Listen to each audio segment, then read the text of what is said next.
Neo Valley had started the effort with a middle years program. We piggybacked onto them. So Neo Valley and ourselves became authorized as a middle years program, which runs grades 6 to 10. And we also gained authorization for the diploma program, grades 11 and 12. And that all happened at the same time in the spring of this past school year. So this is really new stuff In we're hearing about. in the 2 years that we were there, we managed to push this through. And it's a very rigorous process to get through. How are the 55 cohorts doing? They're doing well. They're, as anything new, they're struggling a little bit. They realize now the rigor that they're into. We realize that we have to do some things differently in terms of supports to make sure that the kids are successful. We have really great teachers that have taken on the challenge of teaching these rigorous courses. They're just as nervous in some cases as the students because they want the students to do well, and they have to design their courses to the IB standards. And it goes back and forth in a very stringent adjudication process before they can teach it. So we're really pleased with that. Now we got Hahione Elementary, which is in the candidacy stage for the primary years program. So our goal is to have IB K-12 in the Kaiser complex. I want to brand our complex as an international baccalaureate complex. And Hahione Elementary has committed. They're going to start the process to come in. And Kamiloiki and Koko Head are both exploring coming into So the buy-in is increasing and enlarging, and the buy-in must be... And the reason that that's important is because in our community, we have to make sure that our parents recognize that they can get a high-quality, world-class education right there in the public schools in Kaiser Complex. That's our goal. Contrary to the popular opinion of many... Absolutely, because I tell them, we're not the private schools. We can't compete with them on all the fringes, but we can compete with them in terms of high-quality core education as well as fine arts education. And I want us to be on that radar screen when the parents are making that choice. They have to consider us. No more of this, we're going to consider these options, and if none of that works, then we'll send them to Kaiser. I want us in the screen. You consciously choose not to send your kids to us. John, it's interesting you mentioned that so parents can know what they can expect out of schools. My wife and I had the privilege of working in Washington, D.C., living in Virginia for 3-4 years, a number of years ago, working at USAID. And when we would look at the real estate pages, it would show the schools, which they do in this MLS system, but it showed you their rankings, the amount of test scores that were of the state and then of the nation, the number of physical violence. I mean, it was like the whole scoring about where a school was. Let me tell you something interesting about that because it's quite dramatic. My goal when I went there obviously was to brand this school and make it a great school. Part of that required us getting our students back because parents were making choices to send their kids to other schools. When I went there in 2008 or 9, the projected enrollment at that time was by 2015 the school would be down to 970 students or 950 students, 15, 16. After we were there a year and we jumped up in enrollment because people started to get excited about what we were talking about, we actually asked for another projection because we didn't think that that one was correct.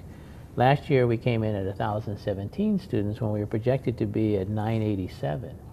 So they redid the projection and they projected us to be at 1,113 by the year 2015-16. This year our official enrollment is 1,115. We're 2 kids shy of the 2015-16 mark, and we did that in 1 year. Did the IB attract them, or was it... IB, economy, word about the school. I think it's a combination of things. It's not just one thing in itself. The community involvement, the positive buzz that's out in the community about our school now. I think all those things blend together. Neo Valley's move into IB. Oh, yeah, the integration of it. Yeah, so it's, people are listening and people are... An interesting little anecdote, we just had our meet and greet open house the other night, and a parent came up to me and said, Mr. Sosa, I just want to thank you for what you do at the school. And I got to tell you a little story. He said, I drop my son off here in the morning, and then I go down to the dog park to walk my dog. And he said, you'd be surprised, you got a lot of fans down at the dog park. And I had to chuckle at that. I told him, well, we'll take good news wherever we can get it, even if it's at the dog park. So the buzz is on. So the huh? buzz is on, you know, and we get these anecdotal stories all the time from parents that are making choices. We have 117 students right now at Kaiser that previously attended private schools. 92 of those students come from the Hawaii Kai area. The rest of those come from other places, other private schools that have chosen to GE their students to us. And that's quite dynamic, and you know, the change has occurred there. We have students that have come to us. 83 students have enrolled from another state, and 27 students from Another state, and 27 from another country. We're getting a lot of inquiries from parents that are doing just what you're saying. They're going on the website, they're looking at all the schools in the DOE, they're shopping around. Then they come to our website and they take a look at what we're offering. And we get a lot of this. We're moving over, we're going to be living in Waikiki till we can get a house or apartment or whatever it is. We're coming into your area. We had several calls this summer. So maybe just talking about Kaiser at the dog park is an underestimation of what the buzz is. Who knows in the UN and other places. So it's going on. Military because headquarters, the minute they see IB, people that live in other areas, they recognize IB. One thing excited me about the IB in that I love to speak Indonesian, Malay, Vietnamese, etc. One of the language requirements, well, let me back up.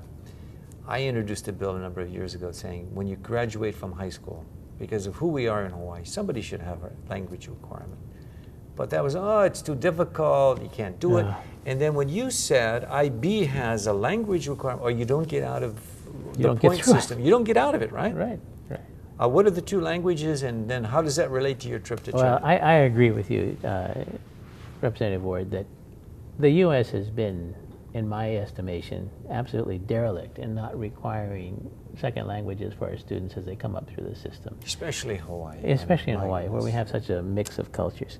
So, as part of the IB program, you have to have a world language component. We've identified Japanese and Chinese as the two core languages that we're going to focus on. At our school, we also offer French, Spanish to complement that. But for the kids that are coming through, starting at Hahione, going to Neo Valley, and coming to us, they have to choose either Chinese or Japanese. So they could study Chinese or Japanese at Hahione? Yep. Into the Neo Valley. Into Neo Valley, Japanese or Chinese, and in Kaiser. Us, yeah, but we want them to stay with the strand that they stick with.